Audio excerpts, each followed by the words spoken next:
Bismillahirrahmanirrahim. Assalamualaikum warahmatullahi wabarakatuh. Selamat pagi rekan-rekan sekalian. Perkenalkan, saya Wuri Julita dengan NIM 2003-1110 yang akan bertindak sebagai moderator. Baiklah, pada kesempatan kali ini kita akan membahas tema dengan judul Teknik Penilaian Autentik pada mata kuliah penilaian autentik yang diampu oleh Ibu Ganda Hijrah Selaras, MPD. Baiklah, sebelum kita memulai presentasi ini, perkenankan saya untuk memperkenalkan anggota kelompok 3,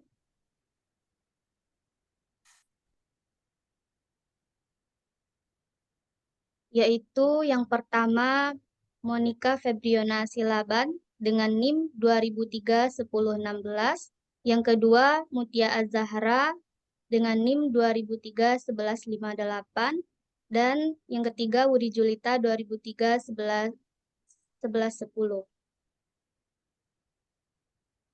Baiklah, langsung saja kita mulai presentasi pertama yang akan disampaikan oleh Monica. Kepada Monica, disilahkan. Baiklah, di sini saya akan memaparkan materi mengenai latar belakang penilaian autentik, di mana penilaian atau asesmen sendiri itu merupakan penetapan segala cara dan menggunakan berbagai alat untuk memperoleh informasi tentang seberapa jauh hasil belajar siswa atau ketercapaian kompetensi. Menurut Kunandar, penilaian autentik merupakan suatu kegiatan yang di dalamnya menilai peserta didik yang menekankan pada apa yang seharusnya dinilai, baik proses maupun hasil dengan berbagai instrumen penilaian yang disesuaikan dengan tuntutan kompetensi. Menurut Majid, istilah penilaian autentik yakni performance assessment, alternative assessment, direct assessment, dan realistic assessment.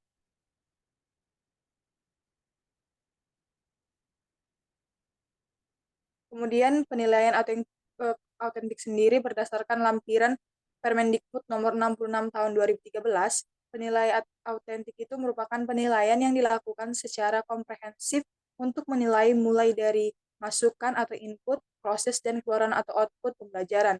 Kemudian penilaian autentik sendiri itu dapat diartikan sebagai penilaian yang dilakukan kepada diri anak didik untuk meningkatkan kualitas pembelajaran secara keseluruhan. Baiklah, di sini ada ciri-ciri mengenai penilaian autentik, di mana penilaian autentik sendiri itu merupakan penilaian yang harus mengukur semua aspek pembelajaran, yakni kinerja dan hasil atau produk. Kemudian penilaian harus dilaksanakan selama dan sesudah proses pembelajaran. Dan kemudian penilaian menggunakan berbagai cara dan sumber.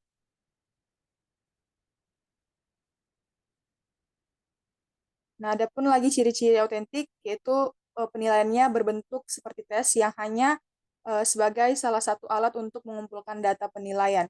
Kemudian tugas-tugas yang diberikan kepada peserta didik harus mencerminkan bagian-bagian kehidupan peserta didik yang nyata setiap harinya. Dan yang terakhir, penilaian autentik sendiri itu sendiri harus menekankan ke dalam pengetahuan dan keahlian peserta didik, bukan keluasannya atau kuantitasnya. Sekian pemaparan materi dari saya kembalikan kepada moderator. Baiklah, terima kasih saya ucapkan kepada Monica yang telah membacakan materi. Selanjutnya yaitu akan saya bacakan sendiri.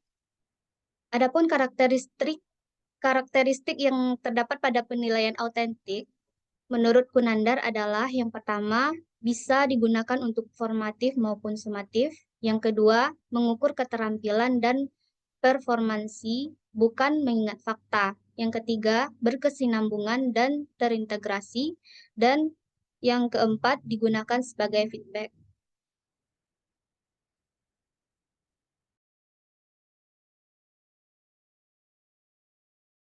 Baiklah, materi selanjutnya akan dibacakan oleh Mutia Azahra. Kepada Mutia, disilahkan. Baik, terima kasih kepada moderator. Materi selanjutnya itu terkait teknik-teknik penilaian autentik, di mana mulai sebagaimana dikutip Nugrianto tahun 2012 mengemukakan bahwasanya minimal 4 langkah yang ditempuh dalam mempersiapkan penilaian autentik. Yang pertama itu ada penentuan standar. Nah, dalam langkah ini dibuat rumusan yang jelas tentang apa yang wajib diketahui dan dilakukan siswa. Penentuan standar ini tidak terlalu sulit bagi guru, sebab dalam kurikulum standar itu telah ditetapkan dalam rumusan standar kompetensi dan kompetensi dasar. Kemudian ada yang kedua, penentuan tugas autentik, di mana setelah menetapkan standar, guru menentukan tugas autentik yang dilakukan oleh siswa. Penentuan tugas autentik diukur dengan menggunakan standar kompetensi yang dipakai sesuai dengan pembelajaran, seperti kompetensi inti, kompetensi dasar, dan indikator. Dan juga diukur sebagai dengan kebutuhan pada kehidupan yang terjadi. Slide selanjutnya.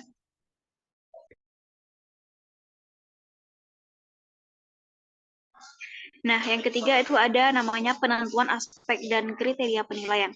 Biasanya kriteria penilaian guru ini yang menentukan dilihat dari capaian kompetensi siswa. Kriteria tersebut dibuat secara rinci oleh guru untuk bisa menilai dengan jelas per siswa dan juga menghindari dari penilaian yang subjektivitas. Misalnya, dalam menilai aspek keterampilan ekspresi siswa ketika memerankan drama, kriteria penilaian hanya dirumuskan sebagai berikut. Yang poin 4 itu ada sangat baik, poin 3 itu baik, poin 2 cukup baik, dan poin 1 itu kurang baik. Nah, dalam kriteria ini seharusnya diberi ketentuan yang lebih terperinci dengan menggunakan deskriptor. Yang keempat itu ada penentuan rubrik, di mana rubrik ini berisi skor untuk menilai siswa pada aspek penilaian. Nah, rubrik ini juga dilengkapi dengan kriteria yang jelas untuk setiap poin-poin aspek penilaian. Mungkin sekian dari saya, dikembalikan kepada moderator.